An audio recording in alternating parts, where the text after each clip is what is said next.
అందరికీ నమస్కారం అండి. సో ఈ బైబిల్ అనేది ఒక మనిషిని ఒక ట్రాన్స్‌లోనికి దింపుతుంది. అంటే ఒక అబద్ధాన్ని నిజమని నమ్మిపిస్తుంది. దయచేసి నా మాటలు ఆలకించండి. సో ఎవరిని కించపరచడం గానీ, ఎవరిని వ్యతిరేకించడం గానీ నా ఉద్దేశ్యం కాదు. బైబిల్‌లో వాస్తవాలు తెలుసుకునండి. సో ఈరోజు ఒక బ్రాహ్మణ కుటుంబం వాడు బ్రాహ్మణ కుటుంబంలో నుండి ఒక సోదరుడు, అంటే ఆయన వయసు చాలా పెద్దగానే ఉంది. మినిమం 50-55 లోపటే దాటే ఉంటుంది. సో ఆయన ఏం సాక్ష్యం చెప్తున్నానంటే, నేను ఒకప్పుడు శివాలయంలో అర్చకుడిగా ఉంటి, అంటే ఎవరైతే అర్చన తీసుకొస్తారు కదా వాళ్ళని అర్చించి వాళ్ళని పూజించి పంపిస్తున్నాడంట. అలాంటప్పుడు ఆయనకు ఏది సమాధానం కూడా ఉండేది కాదంట. ఎప్పుడు చూస్తే కుటుంబాలు గొడవలు కొట్లాట్లు ఇవే ఉండేయంట.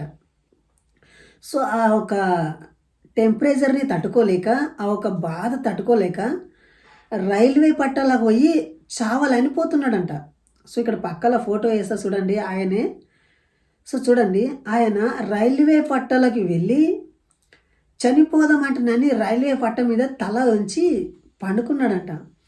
అప్పుడు ఆకాశంలో యేసుక్రీస్తు అతనికి కనబడ్డాడంట. కనబడి తెల్లని వస్త్రాలు ధరించి, అతనికి గడ్డ మాత్రం ఉండదంట.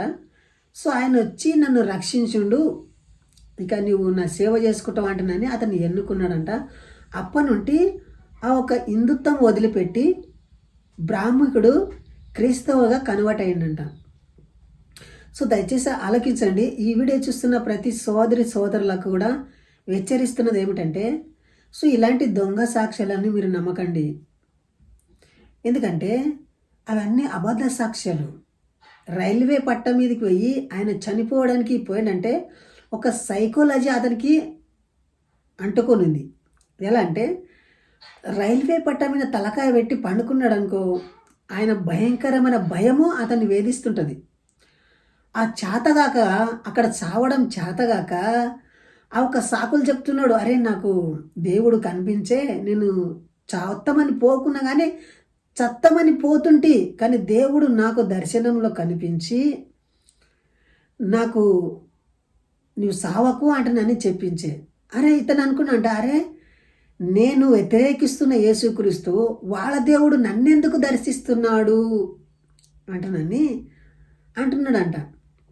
అంటే చేతగాక. సో చూడండి, ఒక ఆమె మా ఊరిలో ఉండేది. ఆమె ఏం చేసేదంటే చావడానికి బావిలో పడ్డది. ఆమెకి ఈత వచ్చేది, ఈత రాకుంటే చనిపోయేదేమో. ఈత వచ్చేది. ఆయన మినిమం 3 గంటలకు పడ్డది, రాత్రి 3 గంటలకు బావిలో పడి. సో ఆమె అరుస్తుంది, ఎవరన్నా నన్ను పైకి తీరి అని అరుస్తుంది. మంది అంటున్నారు, అరే ఎందుకు వెళ్ళేవే, ఆ బావిలో ఎందుకు పడ్డావు, నువ్వు చావడానికే కదా వెళ్ళిపోయేది, మరి చావలే కదా, ఎందుకు అట్లా అరుస్తున్నావు అంటున్నంటే, నా వల్ల కాదు, చత్తమనుకున్నా కానీ ఇక్కడ సావనికి నా వల్ల ఒప్పుతలేదు. భయాన్ని, చావు అంటే మనిషికి ప్రతి భయం. సో అదే జరిగింది ఆయన లోపట. ఆయన ఎక్కడెళ్ళాడు, ఈ రామకృష్ణన్ అంటే ఇతని పేరు, బ్రాహ్మణుడంట. సో ఈయన ఎక్కడ వెళ్ళాడంటే రైల్వే పట్టాల దగ్గరికి వెళ్ళాడు. ఎందుకు వెళ్ళాడు? చావడానికి వెళ్ళి అక్కడ చావడం చేతగాక ఆ ఒక భయం అతన్ని వేధిస్తుంది. తిరిగి వెనకకు వచ్చి ఏమంటాడంటే, యేసుక్రీస్తు నాకు కనబడి నేను చావను, యేసుక్రీస్తు నన్ను సేవకై వాడుకుంటాడంట అని సాక్ష్యం చెప్తున్నాడు. ప్రతి ఒక్కరు కూడా ఇదే సాక్ష్యం చెప్తారు, ఎవరు కూడా ఇదే సాక్ష్యం చెప్తారు. ఏ కొత్త సాక్ష్యాలు దొరకాయి? అరే కథనన్నా సరిగా అల్లండి. ఏమన్నా సాక్ష్యం చెప్తున్నారంటే ఇతరులకు పాల్ట్ పట్టరాదు, సరిగా మ్యాచ్ కావాలి మీరు చెప్పేటి సాక్ష్యాలు అనేది. సో ఎందుకు హిందుత్వం మీద బురద తల్లుతున్నారు? హిందుత్వం మంచిది కాదు, చెడ్డది, మరి క్రైస్తవంలో మంచితనం ఉంది అని ఎందుకు ఇట్లా చేస్తున్నారు? బైబిల్లో మార్కు సువార్త 3:20 యేసుక్రీస్తుకు ఒక సైకాలజీ ఎక్కిందని చెప్తారు. అంటే ఒక పిచ్చోనే కదా సైకాలజీ కంటేనని ఆయనను పట్టుకొనే పోయారు. ఆయన అక్కడి నుండి పారిపోతాడు. సో దయచేసి ఆలోచించండి, ఎవరైతే ఇలా చెప్తారు కదా అబద్ధ సాక్ష్యము, వాళ్ళకు ఒక సైకాలజీ ఎక్కి ఉంటుంది. ఏదో ప్రజలని ఎదుటి వ్యక్తిని నమ్మించలే అని అంటుంటారు. సో దయచేసి ఆలోచించండి. బైబిల్లో కూడా చాలా మిస్టేక్గా అనిపిస్తాయి, చాలా వచనాలు రాంగుగా అనిపిస్తాయి. సో అవి కూడా నేను చదివి వినిపిస్తాను. చూడండి, ఆ అబ్రాహాం విషయానికి వస్తే, అబ్రాహాం విషయంలో కొంచెం చెప్తా మీకు, వీడియో లెంత్ అవుతుంది కాబట్టి. ఆ అబ్రాహాం తండ్రి పేరు తెరాహు అని ఉంటాడు. ఈ తెరాహు 70 సంవత్సరాలు అయినప్పుడు హారోను, నాహోరు, అబ్రాము ఈ 3 వ్యక్తులు అబ్రాహాంకు పుడతారు. పోయిన వీడియోలో కూడా చెప్పాను. సో చూడండి, ఈ 3 పుట్టినప్పుడు ఈ తెరాహుకు ఎంత ఉండే వయసు? 70 సంవత్సరాలు ఉండే. అతన్ని 205 అంటే 205 సంవత్సరాలు బతికి ఆయన మృతి పొందాడు. అప్పటికి అబ్రాహాంకు వయసు ఎంత? 103 ఏళ్ళు ఉంటుంది. సో ఇక్కడ బైబిల్ ఏం చెప్తున్నదంటే అతని వయసు 75 సంవత్సరాలు అంట. ఆదికాండం 12వ అధ్యాయము 4వ వచనం ఉంటుంది.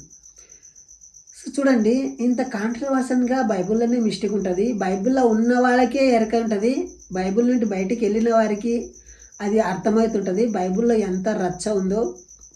బైబిల్ ఒక సాటి మానవుని ఎలా ట్రాన్స్లోకి దింపుతుందో, ఎదుటి మనిషిని ఎలా పరమతంని దూషిస్తుందో. చూడండి, భారతదేశం మనకు చక్కని అవకాశం ఇచ్చింది. పరమత సాహసం కలిగి ఉండాలంట, పరమతాన్ని దూషించరాదంట. సో అలా ఎవరిని దూషించకుండా ఉండాలని హెచ్చరిస్తూ ఉన్నా కూడా ఈ బయటి దేవుళ్ళు రాళ్ళు రప్పులని అనుకుంటూ వారిని తిడుతూ దూషిస్తూ మహేష్ దేవుడు గొప్ప అని సాక్ష్యం చెప్తుంటాడు.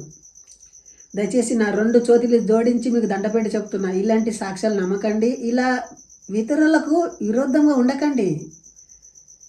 మిమ్మల్ని మీరే పరిశుద్ధులుగా అనుకునండి. యేసుక్రీస్తు పరిశుద్ధుడు అంటే అనుకునండి, అది మీ పక్కనే ఉండండి.